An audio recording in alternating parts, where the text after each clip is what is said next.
Hello again, everyone. Marcus here. I review stuff today. I'm reviewing the song "The Hardest Button to Button" by the White Stripes. One, this song does come as a request. A lot of people have requested this one. But two, this is also part of my ongoing series where I'm reviewing songs that come from albums that are on Rolling Stone magazine's list of the 500 greatest albums of all time.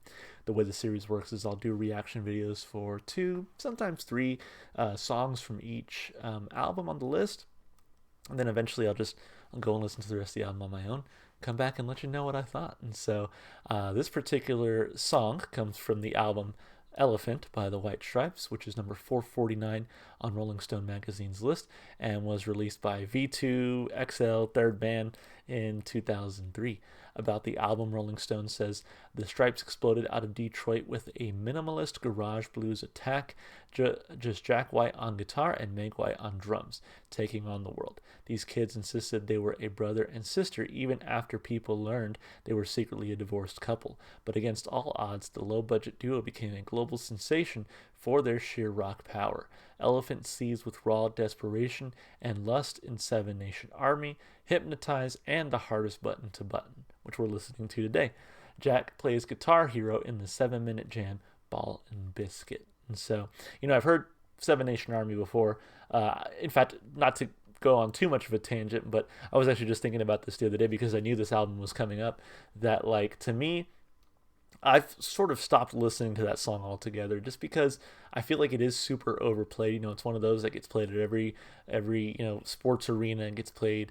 Every high school band learns how to play it. Every high school marching band, every college marching band. Just one of those songs. But the more I thought about it, and it came on in the gym the other day, the Seven Nation Army did. And I was thinking about it, and as I was listening to it, I was like, there's a reason it was overplayed. This song is it's so catchy. It grabs you, it hooks you in with that just infectious guitar riff. And so, anyway, that's just an aside that, Seven Nation Army, it's a good song. It's still a good song, despite how overplayed it's become.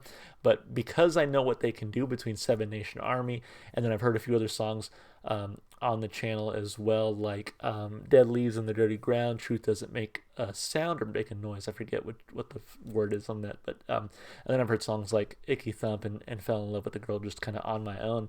And so I know what the White Stripes are capable of, but I haven't really done a deep discography dive on them. And I've really just kind of heard some of the singles that have been played on radio. So I can say for sure I don't think I've ever heard The Hardest Button to Button. So it's going to be a new experience for me. With that, I say we jump right in. I did grab the music video, which I tend to have bad luck with music videos. They tend to get blocked. And so if you don't see the music video here, it's because it got blocked. But I saw that, as I was looking for what version of the song I wanted to do, the music video itself had 36 million views, which is insane. So I'm like, that it was by and large the biggest amount of views from any version of this song that was on YouTube. So I decided to grab the music video, and I say we jump into it. Let's do it.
love that.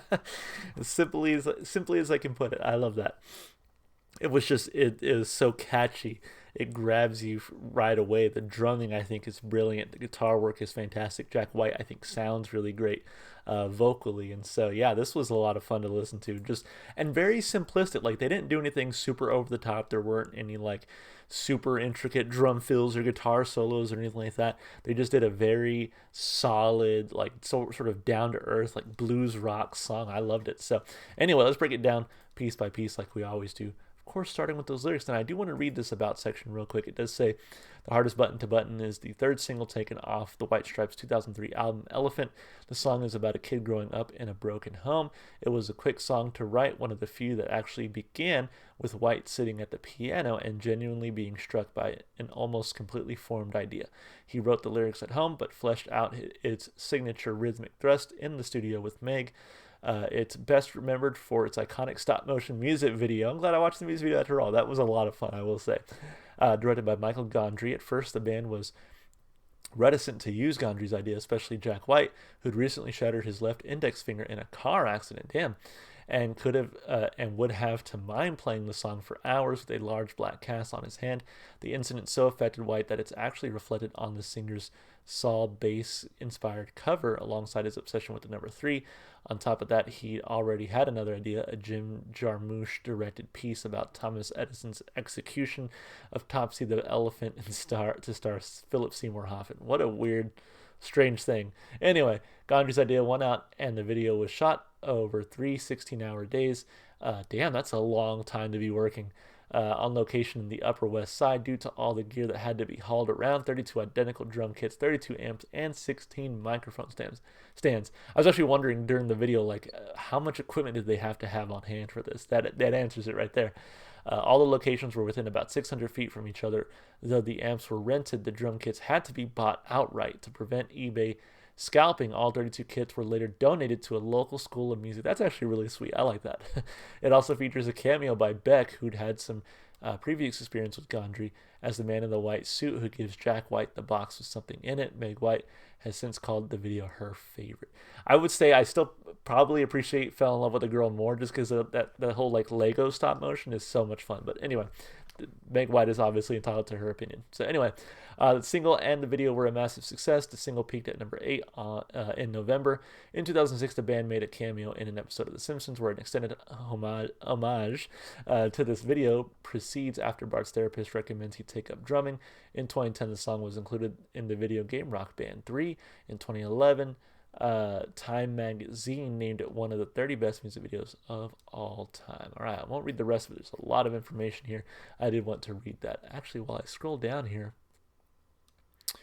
I think Seven Nation Army might be the only song I've heard until now off of Elephant. That's wild. Anyway, so let's take a look at those lyrics. We started living in an old house. My mom gave birth and we were checking it out. It was a baby boy, so we bought him a toy. It was a ray gun and it was 1981. We named him Baby. He had a toothache. He started crying. It sounded like an earthquake. It didn't last long because I stopped it. I grabbed a rag doll and stuck some little pins in it. Jesus.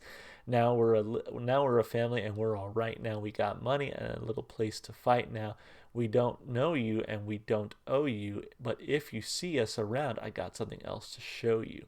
Now it's easy when you don't know better. You think it's sleazy, then put it in a short letter. We keep warm, but there's just something wrong with you. Just feel that you're the hardest little button to button. That it makes sense that the song is about like growing up kind of in a difficult home, right? Where baby starts crying, you just cause them more pain essentially. But I love this little line. I wasn't sure how they were going to incorporate the title into the lyrics, if at all.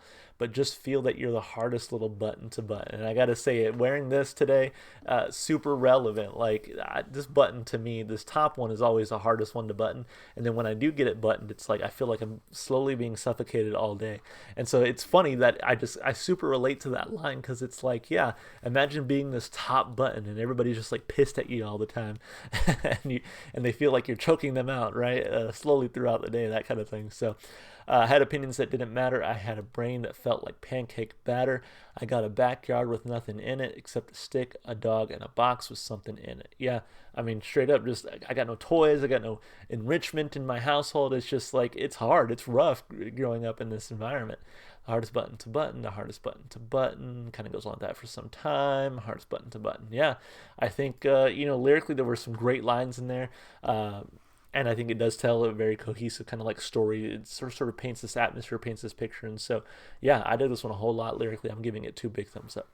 As far as instrumentation and vocals go, again, I think Jack White sounds fantastic here vocally. He has that sort of just like higher pitch, like twang to his voice. But it's fun. It really like works, I think, with the song. I really appreciate what he did vocally here. As far as the drums go, like I enjoy Meg White's drumming. I've seen some things here and there of people calling her not a very good drummer, and then other people call her a really good drummer. I've always been more in the camp that she's a really good drummer. Just because things are a little bit more simplistic doesn't necessarily mean that they're bad. And I feel like the drumming here was pretty simplistic, right? A lot of the times it was just that like kick bass or whatever, right? The bass drum with the foot, and then eventually it would come in with like cymbals and the snare drum and everything else. But like it was simple but super effective. I feel like drumming wise, guitar wise, I think the riffs that you got throughout were fantastic. Again, they didn't like elevate up to like a guitar solo or to like a really cool drum fill, but what I think they did do was keep it simple enough to keep it catchy and entertaining. And that's how I felt throughout the song, right? I felt like it really sucked me, and I feel like it entertained me. I feel like it was just like, this is a jam, and I can jam out to this and just really enjoy it. So I enjoyed the instrumentation a whole lot, and the vocals, I'm giving it 2 big thumbs up there as well. As far as replay value goes, this one easily makes the playlist. It just, again, so easy to listen to. I think the instrumentation is simple yet very effective. Sounds fantastic. Jack White's vocals sound great, and then again lyrically, it kind of tells a story. It really paints a picture. It has some very interesting writing that I think is also kind of fun, fun and tongue in cheek, while still kind of being a little sad, right? And sort of getting this bleak picture across. So for that, I'm going to give this song 2 big thumbs up for replay value. Can't wait to listen to this one again. It was a solid song. I can see why so many people have requested this one. I'm sorry it took me so long to get to it, but I'm glad that this sort of 500 greatest albums of all time series has kind of brought me back around to the White Stripes. And so hopefully you guys enjoyed it. If you did, as always, go support the artists, go listen to their music wherever you can. And of course, if you enjoyed the video, and my commentary, consider supporting the channel. You can like the video, subscribe, comment with your requests, because I still take requests. It's how we get still like the majority of the songs on this channel. And then of course you can also check the description to follow me on Twitch, TikTok, or Instagram. All right guys, that's going to be it for me. I hope you enjoyed the video and hope to see you in the next one. Bye for now.